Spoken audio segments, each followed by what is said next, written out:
చేయాలి. ఏదైనా చర్చ జరిగింది అసెంబ్లీ సాక్షిగా, మేము అడిగిన తర్వాత కూడా మీరు ఏలైనటువంటి పరిస్థితిలో ఉన్నారంటే స్వయంగా అక్కడ ఉన్నటువంటి మాజీ మంత్రివర్యులు కేటీఆర్ గారు కానీ, హరీష్ రావు గారు కానీ, జగదీశ్వర్ రెడ్డి గారు, సంబంధిత శాఖ నిర్వహించినటువంటి జగదీశ్వర్ రెడ్డి గారు పదే పదే కోరిన తర్వాత కూడా మేము వేయకపోతే ఏమని సంకేతాలు పోతాయండి? ఒక్కసారి ఆలోచన చేయండి. కానీ మీరు అడిగారు కాబట్టి మేము వేసామంటే ఎంతవరకు కరెక్ట్?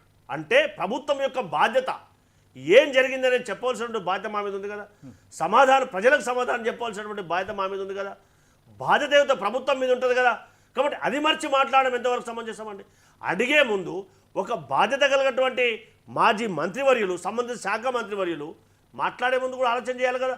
ఎస్, మేమేం చెప్తున్నామంటే తెలంగాణ ప్రాంతంలో ఆర్థిక శ్వేతపత్రం విడుదల చేసే ముందు ఆర్థికంగా వీళ్ళందరూ దోపిడీ చేశారు అని చెప్తా ఉంటే మేము చేయలేదు అని చెప్పారు, మీరు చేశారు అని చెప్పాం.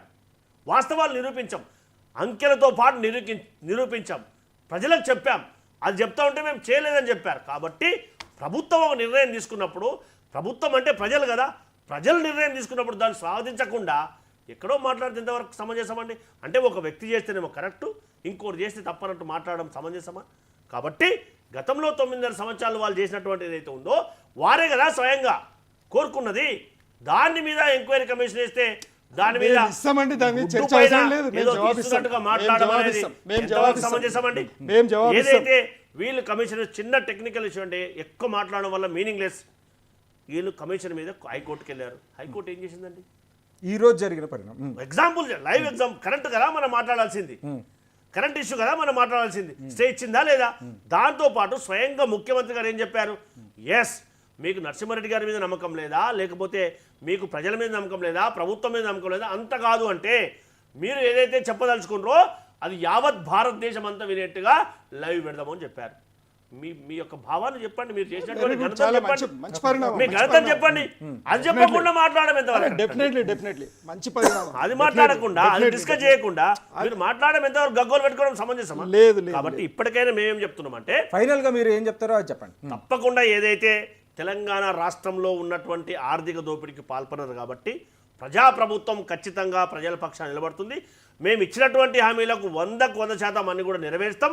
గత ప్రభుత్వం అన్ని రకాల వాళ్ళని మోసం చేసి అధికారంలోకి వచ్చి అందరినీ మోసం చేశారు కాబట్టి అది జరగకుండా చూసుకున్నటువంటి బాధ్యత మాది. ఒక్కసారి మీరు గుర్తుపెట్టుకోవాలి, మా పార్టీ ప్రధాన కార్యదర్శి ప్రియాంక గాంధీ గారు స్వయంగా సరూర్ నగర్ స్టేడియంలో చెప్పారు. ఏమని? మేము గనక మా సంక్షేమ పథకాలను అమలు చేయకపోతే మనం రీకాల్ చేయాలని చెప్పారు. ఏ పార్టీ వాళ్ళని చెప్పారా? కాబట్టి మనం వాస్తవాన్ని గ్రహించి మాట్లాడకుండా మాట్లాడితే ఎవరు మేము చేయలేం. కాబట్టి ఇప్పటికైనా ఏదైతే బీఆర్ఎస్ పార్టీ నాయకులు చేసైతే ఏదైతే అవకతవకలు ఉన్నాయో, ఫోన్ ట్యాపింగ్ కానీ, ఏదైతే సీఎంఆర్ఎఫ్ అవినీతి కానీ, ఏదైతే కాళేశ్వరం ప్రాజెక్టులో అవినీతి కానీ, ఏదైతే ఈ విద్యుత్ కొనుగోలు జరిగినటువంటి అవకతవకలు కానీ, ఇవన్నీ కూడా చిన్న క్వశ్చన్. ఇందాక విజయార్య గారు అడిగినట్టు 2 రాష్ట్రాలకు మధ్య జరిగిన ఒప్పందాన్ని మీరు ఎట్లా క్వశ్చన్ చేస్తారో ఒక లాజికల్ క్వశ్చన్. మీరు ఏదైతే ఏదన్నా ఉండండి, ఏదైతే తెలంగాణ గవర్నమెంట్ ఉంది, ఇంకా పంచాయతీలో మాకు రాజకీయాల కంటే తెలంగాణ ప్రజల